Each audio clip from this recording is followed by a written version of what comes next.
servetien.ch. Donc bonsoir à tous.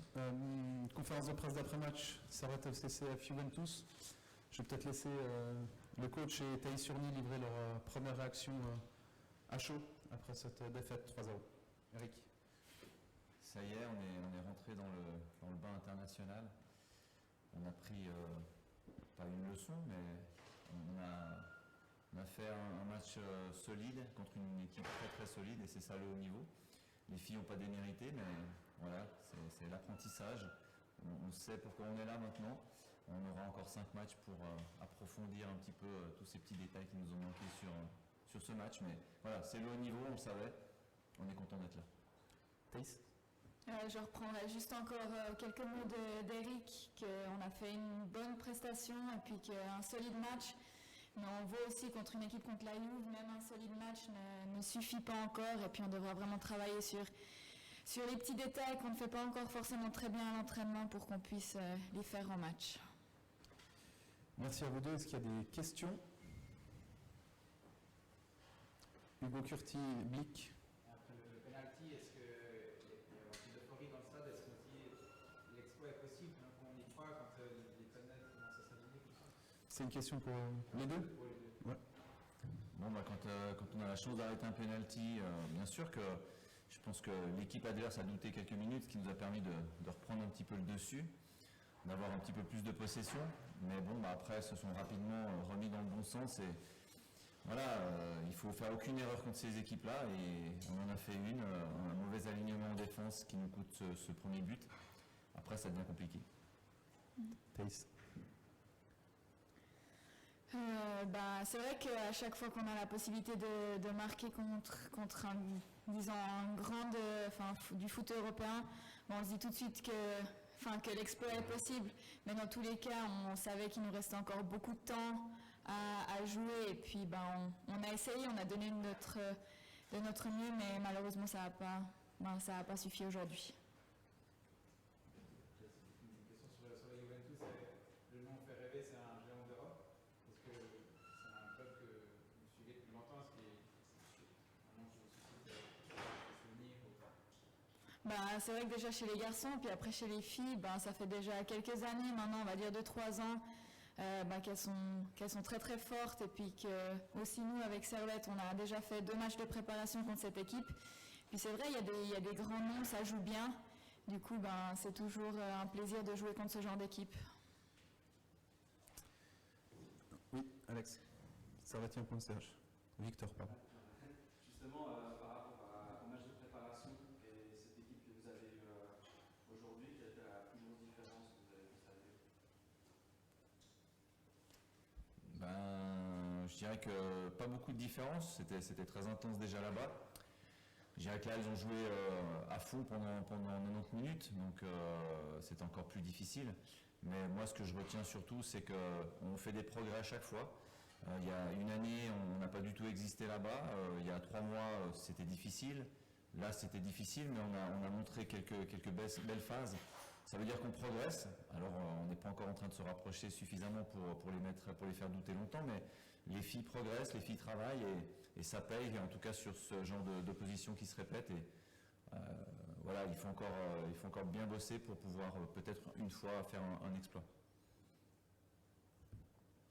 Florian. Une question pour Thaïs. Ça vous fait quoi de jouer devant un tel public? Ça fait plaisir vraiment, puis en plus de voir autant de gens qui sont venus pour nous voir, pour nous encourager. Et puis c'est vrai qu'on a envie de donner de notre mieux, déjà pour nous, pour nos proches, mais également pour toutes les personnes qui sont venues dans le stade pour nous encourager. Ça vous donne des ailes, ces encouragements? Au début, ça peut être un petit peu impressionnant, à vrai dire, quand on entre dans le stade. Mais c'est vrai que dès que l'arbitre siffle le coup d'envoi, on se met chacune dans notre match. Et puis c'est vrai que d'entendre aussi les spectateurs crier sur certaines décisions de l'arbitre, ça nous encourage et puis ça nous motive d'autant plus. Pierre. La Juve a dominé quand même sur l'entièreté de ce match, mais il y a quand même des phases de jeu, comme tu as dit, où Servette a été là. Si je regarde les stats, il y a eu quand même 48% de possession pour Servette. Sur quelle phase de jeu toi tu es content précisément, Eric? On a essayé de ressortir le ballon le plus proprement possible. On avait vu deux, trois points qu'on pouvait utiliser. Donc elles ont essayé de le faire régulièrement et ça c'est vraiment intéressant, surtout en deuxième mi-temps où on s'est lâché parce que finalement le score était déjà contre nous. Donc moi je retiens ça au niveau de notre jeu. C'est dommage pour les filles, c'est dommage pour le public qu'on n'ait pas réussi à mettre ce but sur une des belles actions qu'on a faites, parce que ça aurait pu justement donner pas une autre tournure au match forcément, mais en tout cas encore plus d'engouement et puis faire un petit peu la cerise sur le gâteau pour ce match-là en tout cas, avec les efforts qu'on avait faits. Blaise. À chaque fois que vous avez encaissé le premier après le premier but, après le deuxième but, à chaque fois votre équipe se crée une grosse occasion d'égaliser, enfin de marquer en tout cas. Comment vous avez vécu ça? En fait, c'est un petit peu le paradoxe, c'est qu'il nous faut ce genre de choses. On a vu encore la semaine passée à Yverdon d'être mené au score pour pouvoir réagir et en tout cas se lâcher, oser certaines choses. Et ça, c'est peut-être encore le défaut de la jeunesse de l'équipe, c'est que parfois, on attend d'être malmené pour réagir et il faudrait peut-être plus être actrice avant pour pouvoir justement éviter de prendre le goal et puis peut-être nous mettre le goal avant. Mais voilà, ça montre qu'il y a des qualités dans cette équipe et ça j'en suis sûr et certain et ça montre qu'on peut faire de belles choses à l'avenir. Il y a deux autres gros morceaux qui arrivent aussi rapidement. Comment tu les évalues, ces deux clubs, par rapport à la Juve ou par rapport à Servette? Voilà, c'était pour moi je pense le niveau 1 aujourd'hui. La semaine prochaine ce sera le niveau 2 à Wolfsburg et puis sans doute le niveau 3 à Chelsea. Maintenant, chaque match est différent, chaque équipe aborde les matchs différemment. On verra quel sera le résultat de ce soir entre Wolfsburg et Chelsea pour voir comment Wolfsburg abordera le match contre nous. Ça va être difficile, ça va être compliqué à chaque fois. On va essayer de faire en sorte d'avoir des bonnes phases, d'avoir des moments où on existe dans ces matchs-là. Et ça va surtout servir à toutes les filles pour progresser et puis se mettre aussi des objectifs à l'entraînement pour pouvoir essayer de rivaliser sur ces matchs. Mais voilà, ça va être de plus en plus compliqué, en tout cas avec les deux adversaires qui arrivent. On le savait et puis c'est une belle expérience. Est-ce que le club s'est mis un objectif de points ou pas du tout? Alors le club, pas forcément. Je pense que nous, on se met un objectif dans le sens où quand on commence une compétition, on veut faire le mieux possible. Donc on a dit que si on arrive à accrocher une victoire, ce serait génial. Et puis si on peut faire quelques points, ce serait aussi bien. Donc voilà, on est parti là-dessus.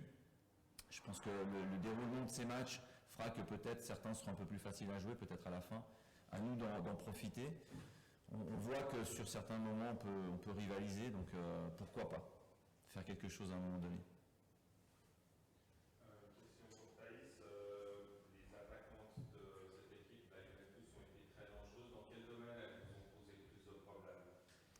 Elles venaient surtout se mettre entre les lignes et puis du coup nous on les suivait pas forcément, puis c'est vrai que l'impact physique était quand même un peu plus important que dans le championnat, puis ça c'est vraiment un truc auquel on devra travailler déjà dès cette semaine, mais surtout pour les matchs à venir, parce que c'est vrai que comme Eric l'a déjà dit, Wolfsburg et Chelsea, c'est également deux grands d'Europe, puis pour aller les embêter un maximum, il faudra absolument qu'on soit encore plus présente sur les duels, offensivement et défensivement. Et puis on a l'impression que vous avez très bien tenu le choc jusqu'au 3-0. Qu'est-ce qui s'est passé ensuite? C'était physiquement, vous avez craqué ou c'était mentalement? On a l'impression d'une rupture. Comment vous l'avez vécu? Après, je pense que tout sportif, quand tu viens d'encaisser le troisième goal, je ne sais pas exactement à la combienième, mais contre une équipe aussi comme ça, tu te dis on ne va pas forcément revenir au score. Et puis on essaie de faire de notre mieux jusqu'à la fin, mais c'est vrai qu'on a un petit peu baissé le rythme en fin de match.